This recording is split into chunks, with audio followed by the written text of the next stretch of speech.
சிம்ம ராசி மக நட்சத்திரம். இது கேது உடைய நட்சத்திரம். தசா காலங்கள் 7 வருடம். என்னோட கணக்குப்படி 5 வருடம் நான் கணக்கில் எடுத்துக்கிறேன்.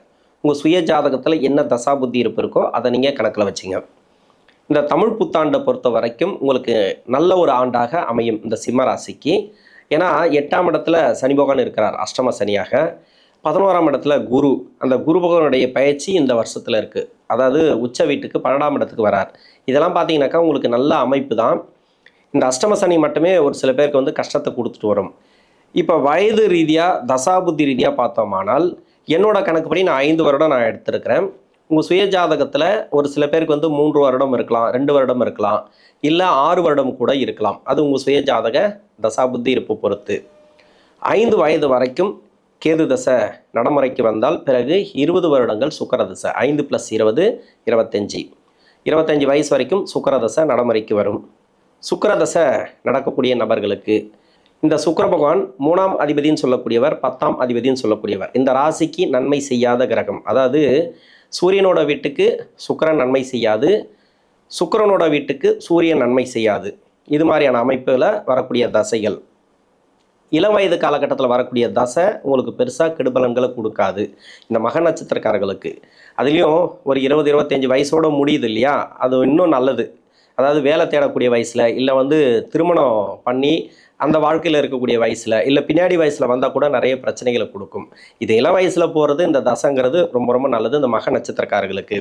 இந்த தசையை பொறுத்த வரைக்கும் படிக்கிற காலகட்டத்தில் இந்த தமிழ் புத்தாண்டு உங்களுக்கு நல்லாவே இருக்கும். இந்த 2026-27 அதாவது உங்களுக்கு சிறப்பான ஆண்டாக அமையும், கண்டிப்பாக அமையும். தசாபுத்தி ரீதியாக நிறைய பேர் பாதிச்சிருக்கலாம். அதாவது வந்து படிப்பு ரீதியாக ஒரு சில தொந்தரவுகளை கொடுத்துருக்கலாம். இது வரைக்கும் நிறைய பேர் அரியர் வச்சுருக்காங்க அஷ்டம சனியாக இருக்கக்கூடிய காலத்தில். ஏன்னா 8ஆம் இடத்துல சனி, அதை நம்ம ஞாபகத்தில் வச்சுக்கணும். இந்த 8ஆம் இடத்துல சனி இருக்கும்போதே நிறைய பேருக்கு டிஸ்டர்ப் ஆகிருக்கு படிப்பு ரீதியாக.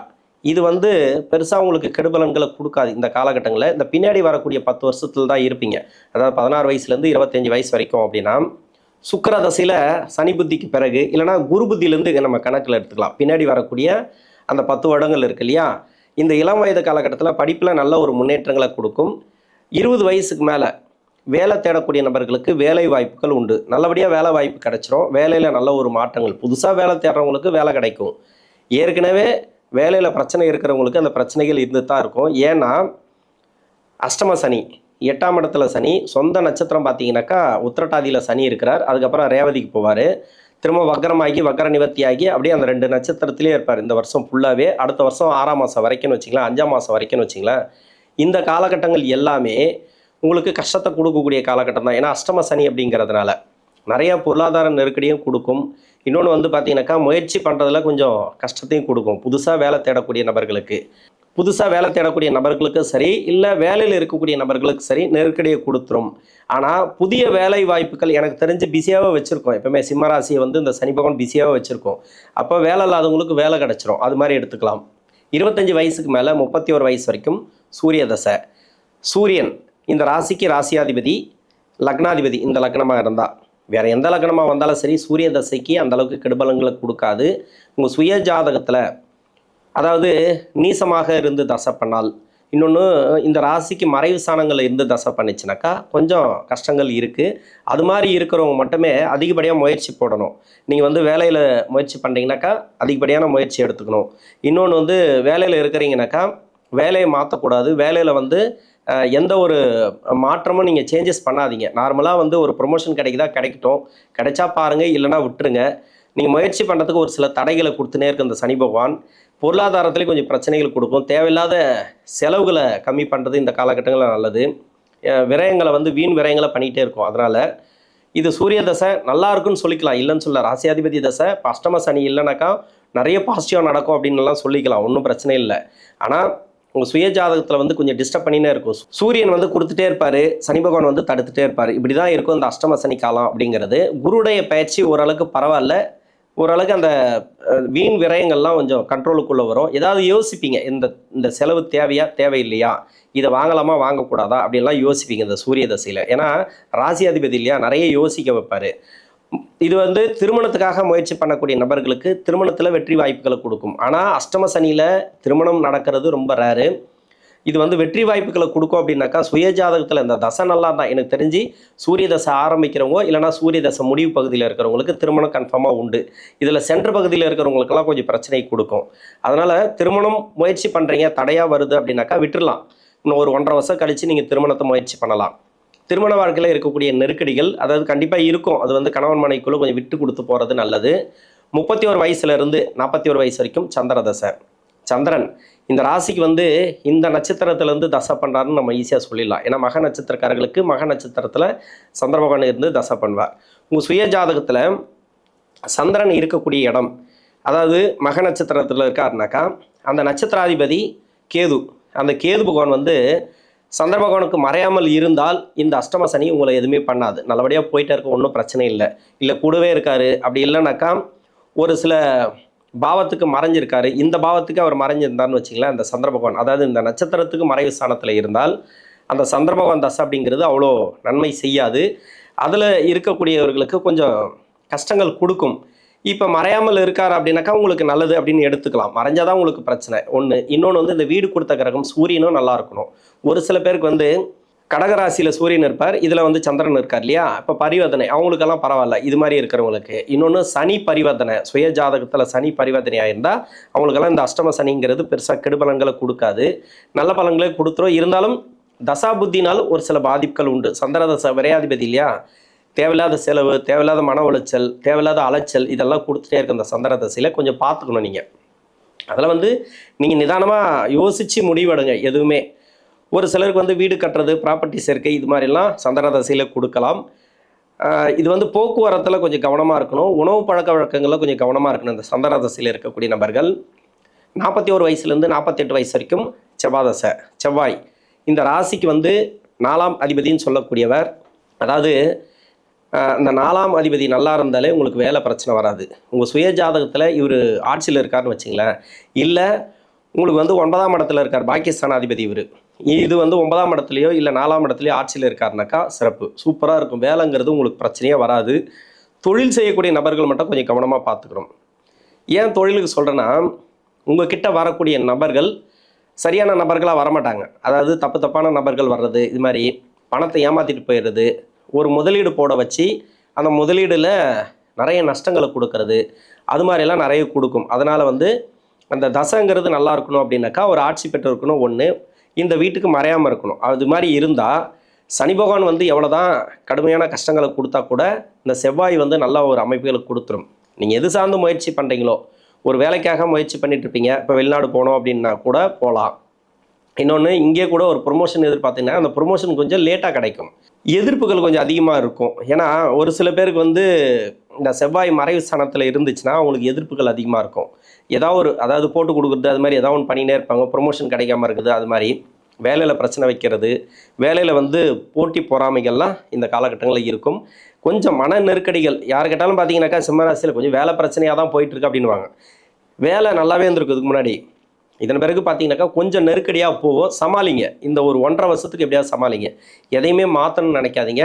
மற்றபடி வீட்டுக்கு தேவையான அனைத்தும் நீங்கள் வந்து முன்னேற்றங்களை ஏற்படுத்திக்கலாம். அதாவது வீடு கட்டுறதோ, நீங்கள் என்னென்னலாம் ஐடியா வச்சுருக்கீங்களோ அதை நீங்கள் சக்ஸஸ் பண்ணிக்கலாம். உங்களுக்கு உங்களை சார்ந்து வெளியில் இருக்கக்கூடிய நபர்கள், தொழில் வேலையில் இருக்கக்கூடிய நபர்களுக்கு கொஞ்சம் பிரச்சனை இருக்கும். அதாவது நீங்கள் போய் சந்திக்கக்கூடிய நபர்கள் வேலை செய்கிறவராக இருந்தால் நீங்கள் அங்கே கொஞ்சம் பிரச்சனை இருக்கும், தொழில் செய்யக்கூடியவராக இருந்தால் அங்கே கொஞ்சம் பிரச்சனை இருக்கும். ஒரு சில பேர் வந்து கடன் வாங்கக்கூடிய சூழ்நிலைலாம் கொடுக்கலாம். அதை கொஞ்சம் கவனமாக நீங்கள் பார்த்துக்கணும். மெயினாக 48 வயசுலேருந்து 66 வயசு வரைக்கும் ராகு தசை. இந்த சிம்மராசி மக நட்சத்திரக்காரர்களுக்கு ராகு தசை அப்படிங்கிறது இந்த காலகட்டங்கள் அப்படிங்கிறது சிறப்பு உங்களுக்கு. ஏன்னா இது வந்து பெரும்பாலும் பார்த்தீங்கன்னாக்கா ராகு ஒரு நல்ல வீட்டில் இருந்தான்னு வச்சிங்களா, அதாவது சுய ஜாதகத்தில் இந்த ராசிக்கு யோகம் செய்யக்கூடிய வீட்டில் இருந்தால் யோக பலன்கள் அள்ளி கொடுப்பார். சனி பகவானை சேர்த்து கொடுக்கும். அஷ்டம சனி அப்படின்றதெல்லாம் ஒன்றும் பெருசாக அவங்களுக்கு கஷ்டங்களை கொடுக்காது. ஏன்னா 8ஆம் இடத்துல சனி இல்லைன்னு சொல்ல திடீர் அதிர்ஷ்ட வாய்ப்புகள், வெளிநாடு போகிறது, அது மாதிரி வெளியூர் போகிறது, வெளியூர் பயணங்கள், அது மாதிரி. இப்போ வேலையிலே இருந்தீங்கன்னு வச்சிக்கலாம், இவ்வளோ நாள் வந்து ஆஃபீஸ்லேயே ஒர்க் பண்ணிகிட்டு இருப்பீங்க, இப்போ திடீர்னு பார்த்தீங்கன்னாக்கா வெளியே போகிற மாதிரி, வெளியூர் போகிற மாதிரி, அது மாதிரி ஒரு இடத்துல போடுவாங்க உங்களை. அந்த கேபினில் போட்டாக்கா நீங்கள் அடிக்கடி வெளியூர் போகிற மாதிரி, வெளிநாடு போகிற மாதிரி, அது மாதிரி நிறைய போகும். அது மாதிரி அலைச்சலை கொடுத்துட்டே இருக்கும். இப்போ வேலை சேஞ்சஸ் மட்டும் அந்த ராகு தசையில் கொஞ்சம் எதிர்பார்க்க வேண்டாம். ப்ரொமோஷன் அதெல்லாம் கொஞ்சம் எதிர்பார்க்காம கொஞ்சம் ஒர்க் பண்ணிட்டு இருங்க. ஒரு 1½ வருஷ காலத்துக்கு மட்டும் இந்த அஷ்டம சனி முடிகிற வரைக்கும் நிறைய பேருக்கு வந்து பார்த்தீங்கன்னாக்கா, இவங்களுக்கு அஷ்டம சனி நடந்துட்டுருக்கும். வீட்டில் ஒருத்தருக்கு 7½ சனி போயிட்டுருக்கும். இன்னும் கடுமையான கஷ்டத்தை அனுபவிச்சுட்டு வருவாங்க. சொல்லவே முடியாது. அவங்களுக்கு வேலை பிரச்சனை, இவங்களுக்கும் வந்து நிறைய நெருக்கடி கொடுத்துருக்கும். இல்லைன்னா எப்படி பார்த்தாலும் யாராவது ஒருத்தருக்கு வந்து இந்த பொருளாதாரத்தை கொடுத்துட்டே வரும். 2 பேருக்குமே பிரச்சனை பண்ணாது சனி. ஒருத்தருக்கு 7½ ஒருத்தருக்கு அஷ்டம சனி போகுது. இல்லை 2 பேருக்கு அஷ்டம சனி போகுது. இப்போ தான் ஒருத்தருக்கு அஷ்டம சனி முடிஞ்சுது. அது மாதிரினா நிறைய கஷ்டங்களை அனுபவிக்கக்கூடிய நபர்களாக இருப்பாங்க வீட்டில். இப்போ ஓரளவுக்கு கொஞ்சம் ரிலீஃப் ஆகும். யாருக்காவது ஒருத்தருக்கு அஷ்டம சனியோ 7½ சனியோ வீட்டில் முடிஞ்சுனாக்கா ஓரளவுக்கு அந்த பொருளாதாரம் சார்ந்து முன்னேற்றங்களை பார்க்கலாம். வேலை வாய்ப்பு நல்லாயிருக்கும். சின்ன குழந்தைங்களை விட்டுணும். அதாவது 11 வயசுக்குள்ளே இருக்கிறவங்களுக்கு இந்த அஷ்டம சனி 7½ சனியெல்லாம் பெருசாக தாக்குதலை குடும்பத்தில் வைக்காது. இது வந்து பெரியவங்களுக்கு மட்டும்தான். வீட்டில் வந்து ஒரு 15, 16 வயசில் ஒரு பையன் இருக்கான், பொண்ணு இருக்கான், இல்லை 22 வயசில் இருக்காங்கன்னு வச்சிங்களேன். இப்போ அவங்களுக்கு மட்டும்தான் இந்த மாதிரி கஷ்டத்தை கொடுக்கும். 22, 23 இப்போ திருமணம் ஆகாமல் இருப்பாங்க. அவங்களுக்கெல்லாம் பார்த்தீங்கன்னாக்கா 7½ சனியோ அஷ்டம சனியோ கூடுதலாக ஒன்று போச்சுனாக்கா இது மாதிரி ப்ராப்ளத்தை கொடுக்கும். ஏன்னா எதுவுமே கைக்கூடி வராது. சுப விசேஷங்கள் கைக்கூடி வராது. அது மாதிரிலாம் நிறைய தடைகளை கொடுக்கும். அவங்களுக்கு வந்து 7½ சனியோ அஷ்டம சனியோ இல்லைன்னாக்கா உங்களுக்கு அஷ்டம சனியாக இருந்தாலும் இப்போ சுப விசேஷங்கள்லாம் கொஞ்சம் தடைப்பட்டு நடக்கும். கொஞ்சம் லேட்டாக நடக்கும். அவ்வளோதான், வேறு ஒன்றுமே கிடையாது. ஏன்னா 7½ சனியாக இருந்தால் உங்களுக்கு சுப விசேஷம் கூடி வந்துடும்னு சொல்லிடலாம். இப்போ 7½ சனி கிடையாது, அஷ்டம சனி தான். அதனால் வந்து நல்ல ஒரு மாற்றங்களை எதிர்பார்க்கலாம். பெரிய மாற்றங்கள் இப்போ எதுக்கு வேண்டாம். தொழில் இருக்கக்கூடிய நபர்கள் பெரிய கடன்கள் வாங்கி தொழில் பண்ணுறதோ அது மாதிரி கொஞ்சம் நீங்கள் அதை கண்ட்ரோல் பண்ணிக்கிறது நல்லது. பெரிய முதலீடுகள், ஷேர் மார்க்கெட்டில் போடுறது, லாட்ரி டிக்கெட் வாங்குறது, இதெல்லாம் வந்து கொஞ்சம் கண்ட்ரோல் பண்ணிக்கங்க. இது எதுலேயுமே வராது. 10 ரூபா வந்தால் 100 ரூபா போகும். ஒரு நாளைக்கு 100 ரூபா கூட வரும்னு வச்சிங்களேன். ஏதோ ஒன்று வரும். ஏதோ லட்சமோ 1000மோ வருதுன்னு வச்சிங்களேன். இதை விட டபுள் மடங்காக இழுத்துட்டு போயிடும். அதனால் வந்து ரொம்ப உஷாராக பண்ணுங்கள். ஒரு கால் ஒரு அதிர்ஷ்டம் அடிச்சதுன்னு வச்சிங்களேன், அதோடு எடுத்துகிட்டு போயிடணும். அதோட வரக்கூடாது. இந்த பக்கம் போயிட்டு ஏதோ ஒன்று பொருள் வாங்கி ஒரு ப்ராப்பர்ட்டி வாங்கி செட்டில் ஆகிடணும். ஒரு சின்னதாக 1 லட்சம், 2 லட்சம், ஒரு 5 லட்சம் ஏதோ ஒன்று அடிக்குதுன்னு வச்சிங்களேன், அதோடு போயிடணும். 2வது வந்து போட்டிங்கன்னா இருக்கிறதும் போயிடும். மேற்கொண்டு ஏதாவது போடணும்னு தோணும், போட்டதை வர வைக்கணும்னு தோணும், ஏகப்பட்டது போயின்னே இருக்கும். அதனால் வந்து முடிஞ்ச அளவு கண்ட்ரோல் பண்ணிக்கங்க. ஆசையை கண்ட்ரோல் பண்ணிங்க. இந்த அஷ்டம சனி காலகட்டத்தில் 66 வயசுக்கு மேலே 82 வயசு வரைக்கும் குரு தசை. குரு இந்த ராசிக்கு யோகத்தை செய்யக்கூடியவர். இந்த ஆண்டில் உங்களுக்கு வந்து குரு உச்சமாகிறார். சனி பகவானுடைய நகர்வு கூட பெருசாக கெடுபலன்களை கொடுக்காது. நிறைய பேருக்கு வந்து உடல்நல தொந்தரவுகளை கொடுத்துருக்கு, கடன் பிரச்சனைகள் இருக்குது. இது எல்லாமே 6ஆம் இடம் சம்மந்தப்பட்டது. ஏன்னா ராசிக்கு 6ஆம் அதிபதி தானே சனி. இது வந்து 2020லேருந்தே நிறைய பேருக்கு கடன் பிரச்சனை. 2020, 21லேருந்து கடன் பிரச்சனை நிறைய பேர் கொடுத்துருக்கு. உடல்நல தொந்தரவுகள் நிறைய பேர் கொடுத்துருக்கு. வயசானவங்களுக்கெல்லாம் உடம்பு பிரச்சனை தான். வீட்டில் இருக்கிறவங்களாம் உடம்பு பிரச்சனை, வேலையில் இருக்கிறவங்களாம் கடன் பிரச்சனை. இது மாதிரி அப்படி இல்லைனாக்கா தொழில் விருத்தி ஆகாமல் இருக்கிறது, ரொம்ப கஷ்டத்தை கொடுக்குறது, இது மாதிரிலாம் கொடுத்துருக்கு இல்லையா. ஓரளவுக்கு மாற்றம் அப்படின்னு சொல்லிக்கலாம். ஏன்னா குரு வந்து உச்சமாகிறது நல்ல ஒரு மாற்றம்னு சொல்லிக்கலாம். சுப விசேஷங்கள் அதிகமாக கூடி வரும். வீட்டில் வந்து நிறைய சுப விரயங்கள், அதுதான் சுப விசேஷங்கள் சொல்கிறது. ஏதோ ஒரு விசேஷம் பண்ணுறதுனால, இல்லை சொந்த பந்தத்தில் வந்து விசேஷங்கள் போகிறதுனால உங்களுக்கு செலவுகள் நிறைய, அது சுப விரயங்கள் தான். தேவையில்லாத நஷ்டமோ தேவையில்லாத கஷ்டமோ இந்த குரு தசையில் இருக்கிறவங்களுக்கு வராது. இந்த மக நட்சத்திரக்காரர்களுக்கு அந்த 82 வயசுக்கு மேலே 19 வருடங்கள் இருக்கு இல்லையா, சனி தசை.